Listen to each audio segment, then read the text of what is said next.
엘로이의 하나님이라는 제목으로 하나님의 말씀 같이 나누겠습니다. 우리가 살고 있는 이 세상 수많은 나라들이 있지만 단연코 요즘 같은 날 생각해보면 한 사람에 의해서 전 세계가 돌아가고 있지 않는가라고 하는 생각을 하게 됩니다. 그림에서 보듯이 여러분들이 다 아는 인물이겠죠. 그 나라는 미국이 될 것이고 또 그 인물은 미국의 대통령 트럼프 대통령이 될 것인데, 트럼프 대통령이 요즘 공식 석상에서 나올 때마다 쓰는 모자가 있어요. 빨간 모자도 쓰고 하얀 모자도 쓰고 또 검정색 모자도 쓰고 다양하게 쓰는데, 모자에 보면은 동일하게 써 있는 말이 있어요. 여러분들 자세히 보일지 모르겠지만 뭐라고 써 있습니까? Make America Great Again 이렇게 써 있어요. 그래서 그 앞자를 따가지고 MAGA 그래서 마가다 이렇게 부르는데, 마가 운동을 하고 있다. 원래는 2016년에 트럼프 대통령이 대선을 치를 때에도 그때에도 이 마가를 슬로건으로 내밀었었죠. 그래서 Make America는 뭐예요? 미국을 만들어 나가자 이런 말이죠. 어떻게 만들어 나갈 것이냐? Great하게, 위대하게, 그러면서 again 다시 우리의 미국을 다시 위대하게 만들어 나가자. 그래서 마가 운동이다 이렇게 하고 있습니다. 그러면서 마가 운동을 하면서 요즘 뉴스만 틀어놓으면은 뭘 하고 있습니까? 전 세계적으로 마치 그릇 안에 있는 물을 숟가락으로 휘휘 휘저어 놓듯이 전 세계를 관세 전쟁에 지금 내몰고 있죠. 단독으로 혼자서 관세 전쟁으로 모든 나라들이 지금 몸살을 앓고 있습니다. 원래 관세라는 것이 상호적으로 나라에서 주고받으면서 너희 나라가 이만큼 해주면 우리도 이만큼 해주겠다, 상호 무역 협정에 의해서 그렇게 하는 것인데, 이번에는 좀 다르죠. 일방적으로 관세 폭탄을 그냥 던지듯이 그렇게 하는 것이죠. 일례로 그래서 지금 우리나라도 지금 일주일도 안 남았네요. 그 협정을 해야 되는 시기가. 일본만 예를 들면 트럼프 대통령의 말이 좀 거칠잖아요. 그래서 나라와 나라에는 좀 품격을 지켜야죠. 왜냐하면 자존심이 있잖아요. 아무리 작은 나라라 할지라도 그 작은 나라의 총리나 대통령으로 나오면은 자존심을 세워줘야 됩니다. 그런데 제가 봤을 때 트럼프 대통령은 그런 게 없어요. 그러면서 일본을 향해서 뭐라고 얘기합니까? 버르장머리 없는 나라다 이렇게 표현을 하죠. 그런 말을 들으면은 누가 기분 좋겠어요? 그러면은 뭐 니네고 우리고 할 것 없다. 그냥 관세가 뭐고 필요 없으니까 니네는 니네대로 살고 우리는 우리대로 살자 하면 좋은데, 그렇게 할 수가 없어요. 그렇게 그냥 기분 나는 대로 그렇게 살 수가 없어요. 그렇게 내가 한 방 때리면은 그냥 수백 대가 날아오니까 마음대로 그렇게 할 수가 없는 거예요. 그래서 일본의 총리가 그 말을 듣고 나서 그들이 우리를 이렇게 홀대하였는데, 기분 나쁘게 하였는데 이렇게 유화적으로 얘기했는데, 나중에 알아보니까 일본에 사는 유학생들 표현으로는 여러분들한테 표현하기 어려운 말로 했다라는 거예요. 일본 이 총리가.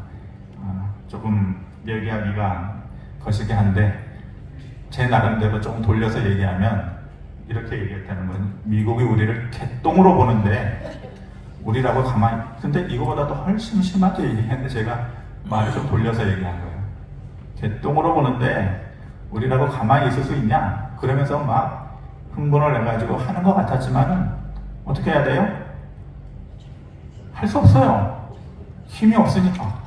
그래가지고 며칠 전에 미국하고 일본하고 대협정을 맺었잖아요. 근데 어떻게 됐어요? 일본은 쌀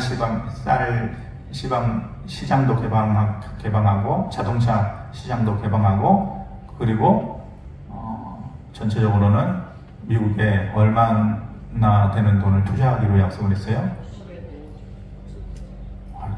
여러분 관심이 대단하시네요. 예? 750 몇 조인가? 758조인가요? 그거를 미국에 대대적으로 투자하기로, 결국은 그냥 고개를 바짝 숙인 거죠. 중국에 대해서는 관세를, 그러면서 일본은 얻은 게 25%에서 15%로 이렇게 낮췄어요. 우리도 이제 그 협상을 해야 되는데, 우리 협상하려고 하니까 어떻게 했어요? 오지 말아라. 우리 바쁘니까 다음에 하자. 일본에 대해서는 버르장머리 없는 나라다 이렇게 얘기하고, 우리에 대해서는 가려고 비행기 타려고 그러는데 나 바쁘니까 다음에 보자. 미국이 이래요. 그 옆에 모자 그림을 보면은 $50다, $70달러다 이러는데, 그 옆에 Make America Great Again 옆에 뭐라고 써 있어요? Made in China. 조롱하는 투로 누가 저렇게 올려놓은 거예요. 니네가 관세를 중국에 대해서 막 몇백 프로를 때리겠다 그러니까, 원래 모자 뭐 $10,000, $20,000이면 사는 거를 관세 니네가 때리면은 14만 원에 주고 사야 된다. 이렇게 이게 조롱하면서 저렇게 미국이 휘저어 놓고 있는 그 형태에 대해서 얘기를 하는 것이죠. 저는 보면서 어떤 생각이 드냐면은, 정말 이게 마가인가? 그들이 원하는 마가, Make America Great Again, 미국을 위대하게 다시 세우자라는 것이 정말 이렇게 하는 건가? 이게 맞는 건가? 이게 미국이 어떻게 세워진 나라예요? 1776년에 청교도에 의해서 기독교 정신을 가지고 세워진 나라 아니에요. 근데 정말 이것이 청교도 정신이고 하나님께서 바라는 자세인가? 그런 생각을 하게 되는 것이죠. 옛날에 학교 다닐 때 골목으로 이렇게 다니다 보면은 뜻하지 않게 만나는 형님들이 있어요. 골목에서 만나는 형님들. 우리는 모자 쓰고 그 교복 입고 가방 옆에 옆구리 끼고 약 하는데, 그 형님들은 소지물이 좀 달라요.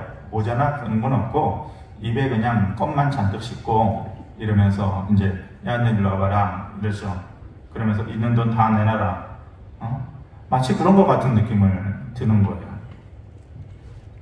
원래 나쁜 애들이랑 있으면서 뭐 그 당시에 뭐 저는 돈을 뜯기는 입장이었지만은 뭐 그럴 수도 있겠죠. 어울리다 보면은 돈을 좀, 남을 좀 약한 애를 좀 이렇게 돈을 좀 재미로 뜯기도 하고 그럴 수도 있겠죠. 그런데 그렇다 할지라도 좀 깡패처럼 말고 품위가 있어야죠. 너 돈 내놔라. 있는 거 다 내놔. 내가 좀 필요하니까. 없어? 그럼 가. 돈 있으면 내놓고 이래야 되는데, 그때 이제 제 기억에 제가 좀 자존심이 좀 강하니까 그렇게 뺏기는 게 너무너무 기분이 상한 거예요. 그냥 싸우고 두드러 맞고 차라리 그러면 속 시원할 것 같은데, 꼭 그런 사람들이 한 명씩 있지 않아요. 뭐 대여섯 명씩 있으니까 감히 생각을 못하죠. 그러니까 막 속은 부글부글 끓는데도 뺏길 수밖에 없죠. 근데 제일 기분 나쁜 게 뭐냐면, 돈 내놔라 이러면 그냥 주면 되는데 꼭 그 옆에서 껌을 질겅질겅 이렇게 씹고 또 이렇게 또 다른 짓도 하면서 뭐라고 얘기하냐면은, 너 호주머니 뒤져서 100원짜리 하나 나올 때마다 한 대씩 맞는다 이러거든요. 100원짜리 하나씩 안 갖고 다니는 학생이 어디 있겠어요? 예. 그러면은 100원짜리 하나 나올 때마다 한 대씩 맞는다. 너무 기분 나쁜 거예요. 차라리 돈 내놔라. 그러면 줄 텐데, 미국이 하는 이 관세 전쟁, 그거 같아요. 껌을 질겅질겅 씹으면서 이 버르장머리 없는 돈 내놔라. 100원짜리 하나 나올 때마다. 그러면서 니네가 얼마를 투자하면은 우리가 이만큼 봐주겠다. 그러면서 25%에서 15% 깎아주면서 자기는 0% 관세 0%로 하겠다. 이렇게 하는 것이죠. 이런 거를 갑질이라고 그래요. 갑질. 사전적으로 갑질이라는 말이 어떻게 정의를 되냐. 상대적으로 우위에 있는 자가 상대에게 오만무례하게 행동하거나 이래라 저래라 제멋대로 구는 행동이 아니라 사전에 제멋대로 구는 짓, 이렇게 표현했어요. 짓이라고 하는 것이 행동을 약간 비하해서 하는 말이죠. 근데 오만무례하게 이래라 저래라 자기 멋대로, 딱 이 행동 아니겠어요? 하나님께서 1776년에 미국을 건국해 주면서 복 주셔가지고 이만큼 왔는데 하나님께서 정말 그런 행동을 보고 잘한다고 하실까? 그런 갑질을. 며칠 전에 제가 TV 컴퓨터에서 영상을 보면서 너무 분노가 차고 화가 나서 이런 사람들은 좀 손 좀 봐주면 참 좋을 텐데 했던 것이 다음 사진인데, 이 전남 나주의 벽돌 공장인데 저 사람이 스리랑카 노동자예요. 보통 남의 나라, 특히 우리나라에서 와서 일하는 그 외국 노동자들은요, 고학력자들이 꽤 많아요. 그러니까 생각 없이 사는 사람은 그냥 어렵게 사는 것이고, 힘들게 일해서 한 번 돈 벌어서 성공해야겠다라고 하는 사람들이 보통 와서 일을 하거든요. 그러니까 그 나라에서는 잘 나가는 사람일 수도 있고, 또 어느 가정에 한 가장일 수도 있고, 누군가의 사랑을 그냥 한 몸에 받는 사람인데 저렇게 지게차에 공업용 랩으로 싸가지고 이렇게 막 올리고 돌려대고 옆에서 또 사진을 저렇게 찍고 이런 것을 보면서 너무 화가 나더라고요. 하나님은 반드시 언제나 연약한 자들의 하나님이셨죠. 저렇게 갑질하는 모습으로 우리 앞에 나타나신 적이 한 번도 없어요.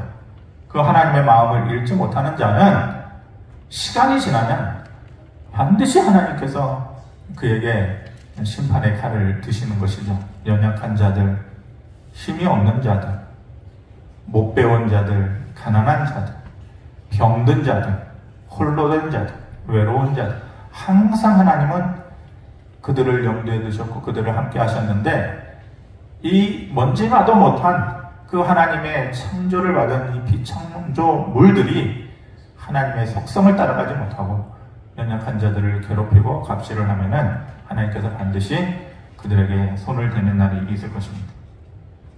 오늘 본문에 보면은 연약한 자가 한 명 나와요. 하갈이에요. 하갈은 아브라함과 사레 사이에서 그 사레의 여종으로 애굽 여인이었죠. 일하던 그런 여자인데 이스마엘을 나중에 잉태하게 되잖아요. 그런데 여주인이었던 사레의 학대를 받아가지고 쫓겨나게 돼요. 쫓겨나서 애굽으로 가면 좋겠는데 임신한 몸으로 갑작스럽게 쫓겨나서 광야로 나가게 되는 것이죠. 광야가 물 많고 편의점이 있고 그런 것이 아니잖아요. 나가면 모래바닥이고 물 없고. 그런데 어린아이를 잉태한 몸으로, 그러니까 임신부의 몸으로 이제 광야로 버림을 받고 쫓겨나게 되는 것이 생명의 위협을 받는 그런 상황이었죠. 마실 물도 없었어요. 그랬을 때에 눈물만 나는 그런 상황에 하나님을 만나죠. 하나님께서 그에게 나타나 주셔요. 8절에 보니까 이렇게 말씀합니다. 이르되 사레의 여종 하갈아, 내가 어디서 왔으며 어디로 가느냐? 그가 이르되 나는 내 여종의 사레를 피하여 도망하나이다. 이렇게 얘기하고 있습니다. 하나님의 사자가 너는 어디서 와서 어디로 가느냐? 아예 하나님의 사자가 그것도 몰라요? 다 알죠? 몰라서 물어보는 게 아니에요. 다 알면서 물어보는 거예요. 알면서 이 길은 네가 갈 길이 아니야. 도망쳐서 광야로 가는 것이 네가 갈 길이 아니고 다시 너 여주인의 집으로 돌아가서 그 밑에서 순종하면서 살아라. 그러면서 너는 너대로 너의 배에서 나오는 아이가 이스마엘이 되겠지만은 그 아이가 하나님의 선택을 받는 자가 되지는 못할 것이다. 하나님의 약속의 아들이 되지는 못할 것이다. 하나님의 선택은 앞으로 태어나게 될 아브라함과 사라 사이에서 태어날 이삭이 될 것이고, 이삭의 약속의 아들이 될 것이고, 그의 자녀들이 약속의 자녀들이 될 것이다마는, 그렇다 할지라도 내가 너를 버리지 않고 너는 너대로 나름대로 큰 민족을 이루게 할 것이다. 이렇게 하면서 그에게 위로를 해주고 다시 살려주는 것이죠. 그때 13절에 하갈이 뭐라고 얘기합니까? 13절 같이 한번 읽어보겠습니다. 시작. 하갈이 자기에게 이르시 여호와의 이름을 나를 살피시는 하나님이라 하였으니 이는 내가 어떻게 여기서 나를 살피시는 하나님을 배웠는고 함이라. 뜻하지도 않게 광야로 내몰림을 받고 내 몸 안에는 어린 생명이 있는데 마실 물도 없고 어디로 가야 될 것도 모르고 사방을 쳐다봐도 모래바람만 부는 것이고 바위만 있는 것이고, 근데 그곳에서 눈물을 짓고 있는데 내가 사람들한테 잊혀지고 또 버림받았구나 라고 생각하고 있는데 그 사이에 하나님께서 나타나셔서 내가 너를 살펴보고 있다. 이렇게 나를 살펴보는 하나님이다. 그것이 엘로이라는 뜻이에요. 엘로이의 하나님이다. 사라가 그를 버렸지만은 하갈이 하나님을 만남으로 인해서 뭐라고 얘기해요? 내가 어떻게 여기서 나를 살피시는 하나님을 배웠는가?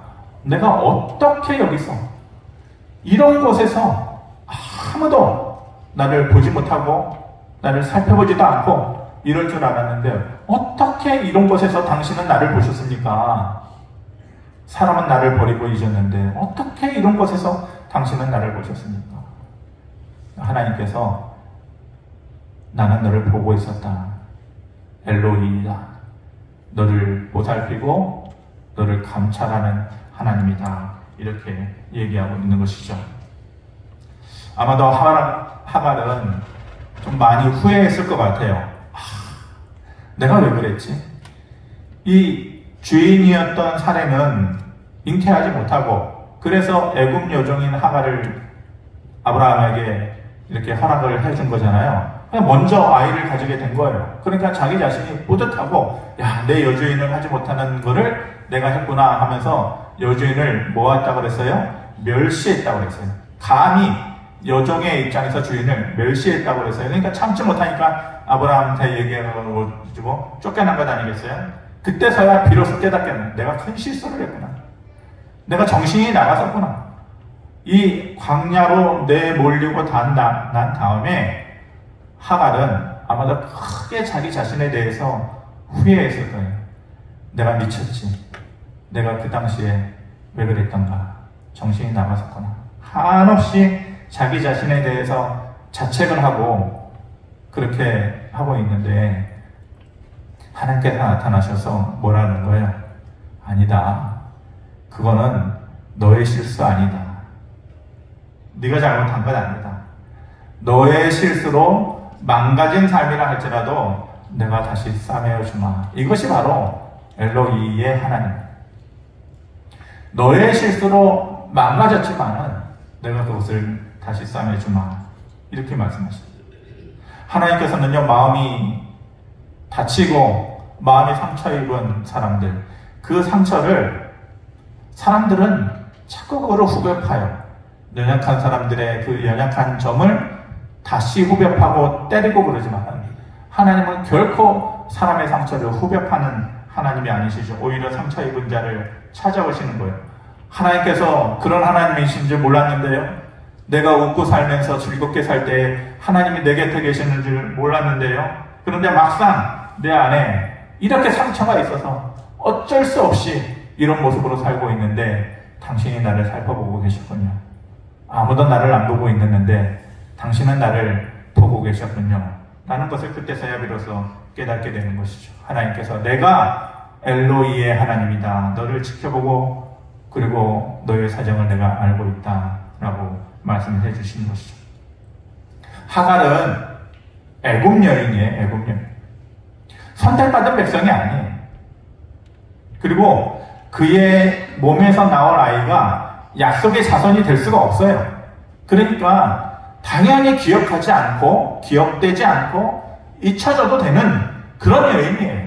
사람의 시각으로는 그래요. 사람의 기준으로는 그렇단 말이에요. 그런데 정작 하나님은 아니다라는 거예요. 너가 이방인 같은 사람이어도, 너가 내 백성이 아니어도 너의 삶에 실수를 해도, 그렇게 해서 버림받고 혼자서 슬픔으로 인해서 가슴을 쥐어뜯는 그런 아픔이 있어서 힘들어할 때에, 또 우리는 어느 정도 우리가 기준이 되어야만 뭔가를 할 수 있는 자격이 된다고 생각하잖아요. 아, 내가 저 사람 앞에 가가지고 뭔가를 요구할 때에는 이 정도는 내가 했어야 되는데, 평상시에 내가 이 정도는 했어야 가가지고 손을 빌든지 고개를 조아리든지 그런 자격에 대해서 우리는 생각한단 말이에요. 그런데 그런 자격이 늘 안 되잖아요, 우리가. 그러니까 못 가는 거예요. 그러니까 혼자 외롭고 슬프고 아프고 좌절하고 그러는 거죠. 하나님 앞에 나아갈 때도 우리가 그래요. 내가 이런 모습으로 하나님 앞에 나아갈 수 있나? 내가 믿음 있는 사람이라고 내가 평상시에 그런 삶을 살았나? 아닌데, 못했는데, 기도도 안 하고 말씀대로 살지도 못하고 그랬는데 이런 나를 하나님께서 보시기나 하겠나? 그러니까 못 나가는 거예요.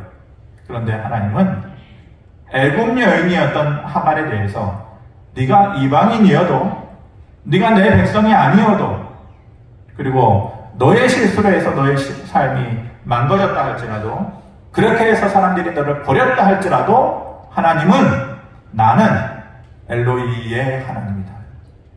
나는 그래도 너를 본다. 너를 지켜본다. 이렇게 말씀을 해주시는 거예요. 그러면서 우리의 눈물을 보시고 우리의 연약함을 보시고 우리의 홀로던 외로움을 보시고 그것을 결코 외면하지 않으시는 하나님의 모습으로 우리에게 다가오시는 것입니다.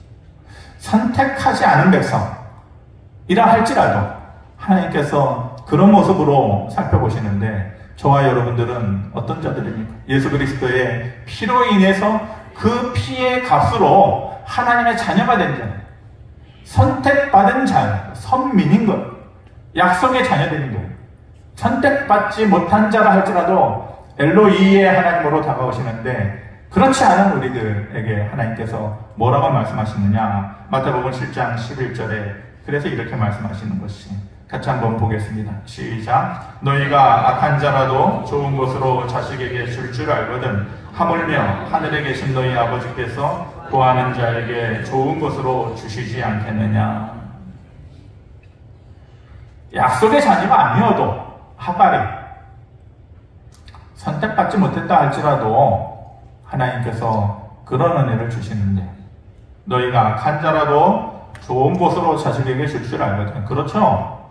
도둑놈이어도 사기꾼이어도 자기 자식에게는 좋은 곳으로 줄 줄 아는데, 하물며 하늘에 계신 너희 아버지,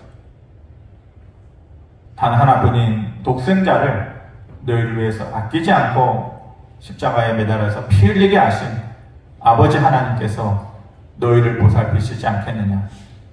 너희에게 엘로이의 하나님이 되지 않겠느냐? 너희의 아픔을 살펴보시지 않겠느냐? 이렇게 말씀하시는 것이죠.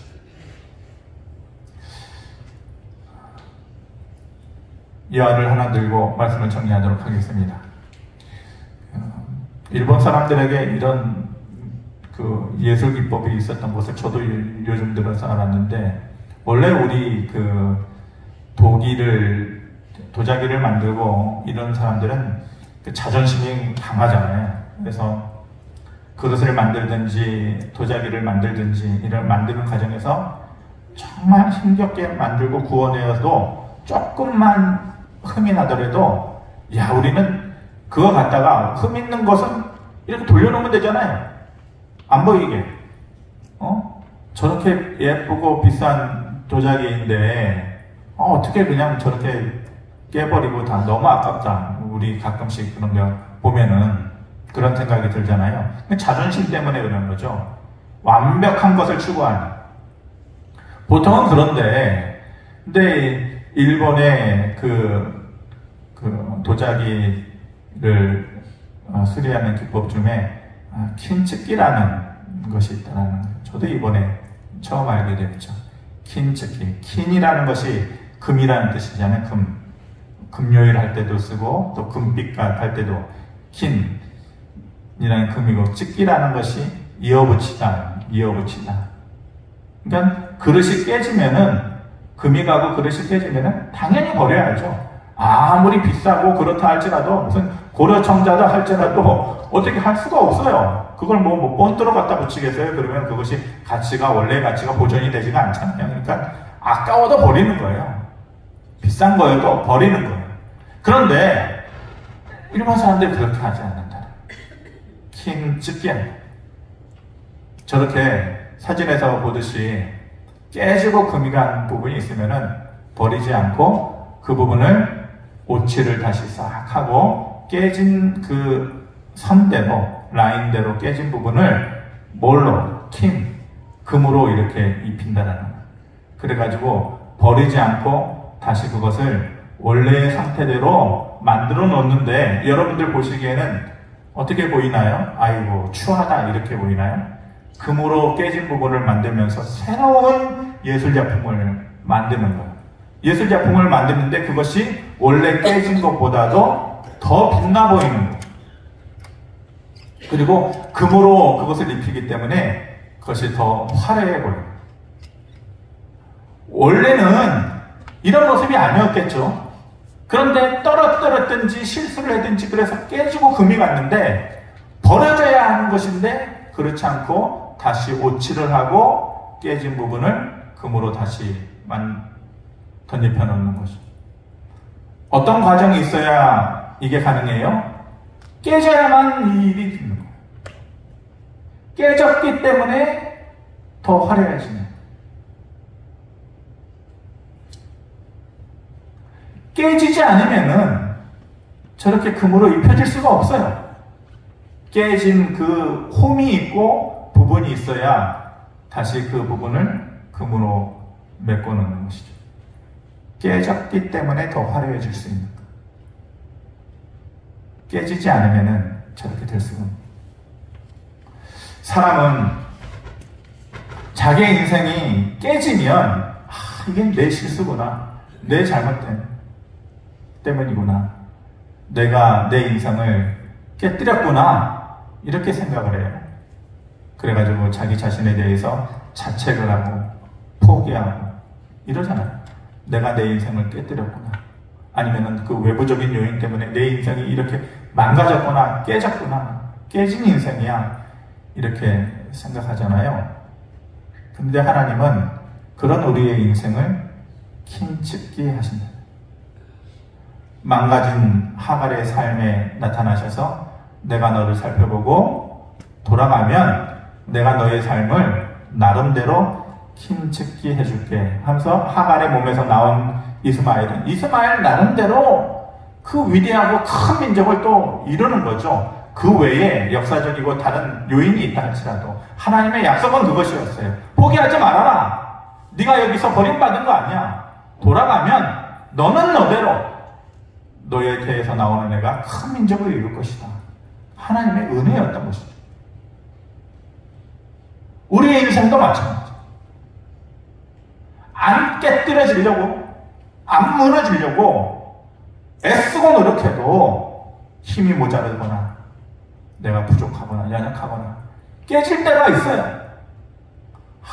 내가 내 인생을 이렇게 깨뜨려 먹었구나. 그런데 그때에 하나님께서 야, 네가 깨졌기 때문에 내가 너를 킨츠기 해주는 거야. 깨지지 않으면은 그런 은혜가 없는 거야. 우리는 깨뜨려짐에 대해서 창피하게 생각하고 좌절하지만은 그런 자에게 하나님께서, 아픔을 가지고 상처를 가진 자에게 하나님께서 나타나셔서 킨츠기 해주시는 하나님, 그 하나님, 저와 여러분들의 삶 가운데에 그런 하나님의 만남이 있기를 바랍니다. 하나님은 언제라도 우리의 삶을 다시 붙여놓으실 수 있는 분이십니다. 그리고 더 좋은 것으로 금으로 우리의 삶을 덧입혀 주시고 회복시켜 주실 수 있는 분이십니다. 그때에 가서 비로소 우리가 고백할 수 있고 조용히 우리의 입으로 말할 수 있는 것이 당신이 나에게 엘로이의 하나님이셨군요. 아무도 나를 기억지 않고 보지 않는 줄 아는데 당신이 나를 살피시고 나를 보고 계셨던 엘로이의 하나님이셨군요. 이렇게 말할 수 있게 될 것입니다. 하나님은 우리는 하나님에게 한 주일간의 삶을 살면서 두 가지, 물론 일본 말이라고 저거는 싫은데 그거는 의미가 없는 말이니까. 하나님은 우리에게 힘찍기 해주시고 우리는 하나님을 봤을 때에 엘로이의 하나님을 만나게 되는 한 주일간의 삶 가운데에 그런 하나님과의 만남의 경험이 있게 되어지기를 주님의 이름으로 축원합니다. 고마우신 아버지 하나님, 하갈도 그렇고 우리도 그렇고 살다 보면 스스로 인생 깨지고 금이 가고 내가 왜 그랬던 거 이렇게 할 만한 일들이 참 많이 있어서 외면당하고 버림받을 수밖에 없는 그런 삶인데, 그럴 때에 사람은 있지만 하나님께서 나타나셔서 아니다, 내가 너를 보고 살피는 하나님이다, 엘로이의 하나님이다, 이렇게 말씀을 해주십니다. 아버지 하나님, 우리의 삶에도 그런 하나님과의 만남이 있을 수 있도록 은혜를 더하시고 우리의 아픔과 슬픔이 아물어지고 회복되는 귀한 은혜가 우리에게 있게 하여 주시옵소서. 감사드리며 예수 그리스도의 이름으로 기도하옵나이다. 아멘.